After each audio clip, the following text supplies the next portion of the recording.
The year is 1949. The world stands at a crossroads, grappling with the aftermath of a devastating global conflict.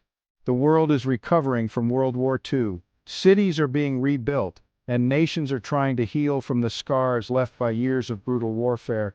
The devastation is fresh in everyone's minds. The ruins of once thriving cities serve as a stark reminder of the conflict's toll.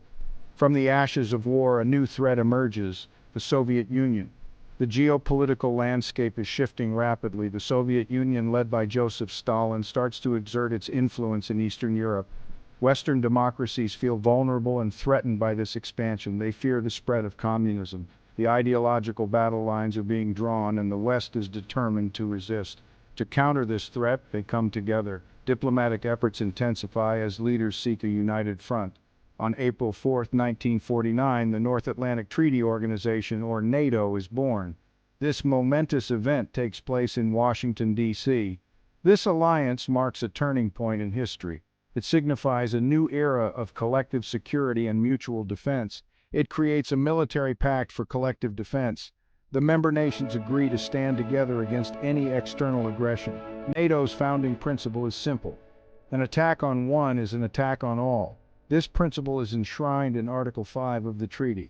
The initial members are mostly Western European countries and the United States. These nations share a common goal of preserving peace and stability. Canada is also a founding member. Its participation underscores the importance of transatlantic unity. These countries pledge to protect each other. They commit to a shared defense strategy. They promise to work together to deter Soviet aggression. The alliance is a powerful deterrent against potential threats. NATO's formation is a clear message to the Soviet Union. It signals that the Western nations are prepared to defend their freedoms.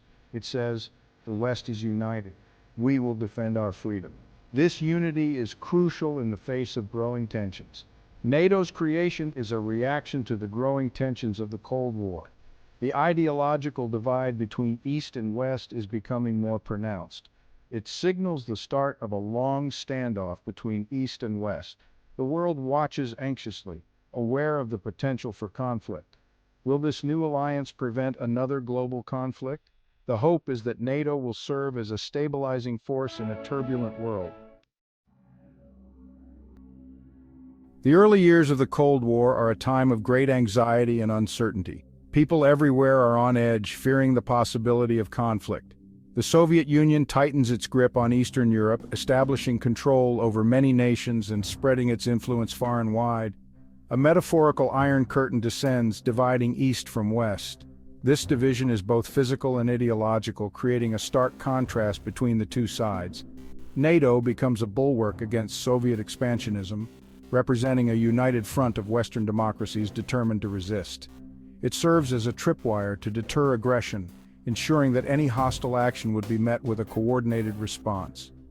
The threat of nuclear war hangs heavy in the air, casting a shadow over daily life and influencing global politics. Both sides build up their arsenals, amassing weapons of unprecedented destructive power in a tense arms race. The world holds its breath, hoping that cooler heads will prevail and prevent a catastrophic conflict. NATO's role during these tense times is crucial, providing strategic planning and coordination among member nations. It provides a sense of security to Western democracies, allowing people to live their lives with some peace of mind. It also serves as a forum for dialogue and cooperation, fostering communication and understanding among allies. Throughout the 1950s and 1960s, NATO's presence grows, solidifying its role in the defense of Europe. Military bases are established across Europe. Joint exercises become commonplace, enhancing readiness and interoperability. NATO's message is clear: we are ready to defend our members. This commitment to collective defense remains a cornerstone of the alliance. The Cold War is not without its moments of extreme tension. It was a period marked by a constant threat of conflict between the Eastern and Western blocs, with NATO playing a crucial role in maintaining a delicate balance. Two events stand out: the Berlin blockade and the Cuban Missile Crisis. These crises tested the resolve and unity of NATO and its member countries. The Berlin blockade begins in 1948, a pivotal moment in the early Cold War. The Soviet Union blocks all access to West Berlin, cutting off all rail, road, and canal routes. They hoped to starve the city into submission. forcing the Western allies to abandon their post-war plans for Germany. NATO responds with the Berlin airlift, a massive logistical effort. For over a year, they airlift supplies to the besieged city, ensuring that West Berlin remains fed and supplied.